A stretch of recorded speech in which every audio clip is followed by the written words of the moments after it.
I mean, I remember my first trip to the UK that I spent £50. I paid £50 for a good. I mean, the good was maybe about £5–10. I had £50 cash. I remember the reaction of the white people that day. It was, I had to ask, the guys eventually told me they've never seen somebody spend £50 note, £50 note.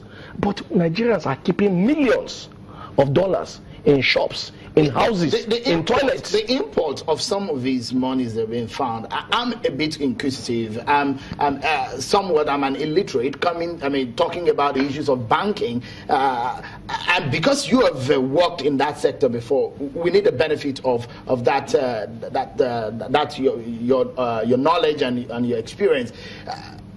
Nigerians want to know: is it plausible for someone to have had this money? Where could this money have come from? The CBN or where? Clearly from the reports going out. I remember there was one video that was out, and people shared it recently, where it was alleged that the NIA had a budget of $16 million or $160 million, but they were approved to receive $283 million, and it was taken from the CBN cash, in cash. Now, today we say we are in a recession.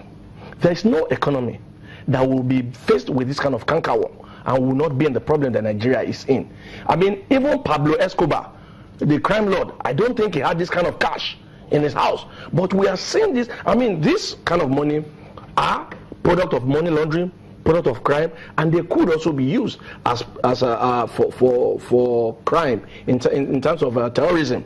So it's a huge problem that we are facing, and we're all laughing about it. Okay. Nigeria is in a huge mess if this kind of monies, physical cash, are found in private homes, in toilets, in anywhere you can imagine. And for me, it's a danger that this government must address as quickly as possible.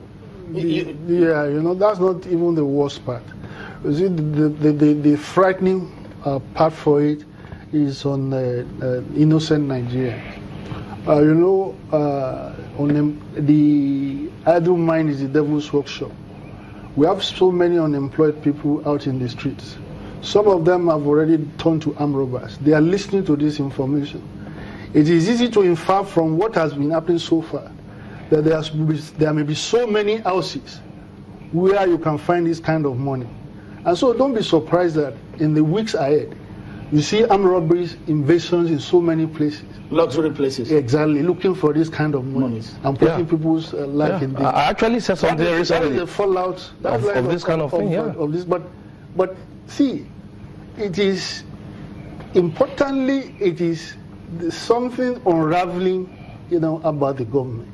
Where you have inter-agencies of government working at cross purposes, or claiming not to know what one is doing, or one trying to undermine the other, that is chaos, that is incoherent, Let me quickly allow Mr. George Uber, who makes a living from investigation of this nature and is dipped his hand into the issue of whistleblowing, taking it to the Senate. I'm quite curious about the processes that is involved in investigation of this magnitude. First and foremost, can we have these kind of monies inflow within the Nigerian system outside of the banking system?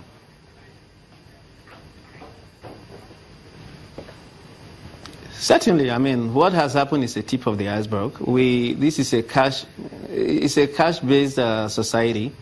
But again, I want to go back to the whistleblowers. As the foremost whistleblower in Nigeria, who, my situation, I took the EFCC to the Senate, and 1.993 trillion naira EFCC is still sitting on. And as someone who promulgates whistleblowers policy, who has drafted the bill, and who actually counsels would-be whistleblowers, I would want the government to really look into this issue, because I have mentioned it to two ministers. Because what is happening now is that once that confidence is lost, all the countries that embrace whistleblowing, that are still embracing whistleblowing, it helps to fight the hybrid problem of insecurity and corruption. Now, of course, it's a symbiotic relationship. You give information to the government to solve crime, insecurity, or whatnot, and you put money in your pocket. And this is, of course, going to alleviate all the sufferings going on, poverty and all that.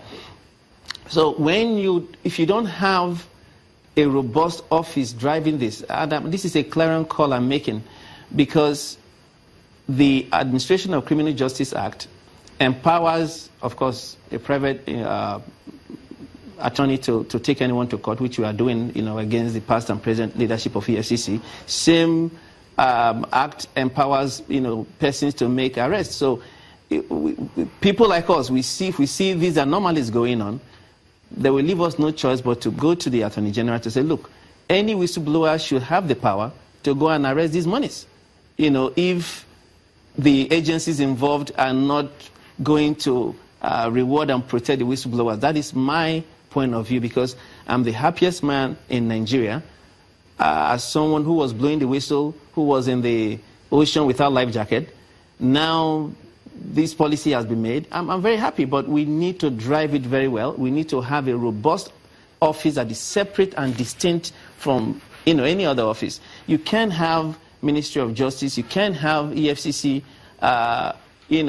lording over the whistleblower policy, because you can still have whistleblowers within these agencies that will blow the whistle. So that is the reason why other countries like the US have a separate office driving this. Of course, if you have that office, somebody running it, you can still have the police, EFCC, DSS, whatever, to provide that enforcement.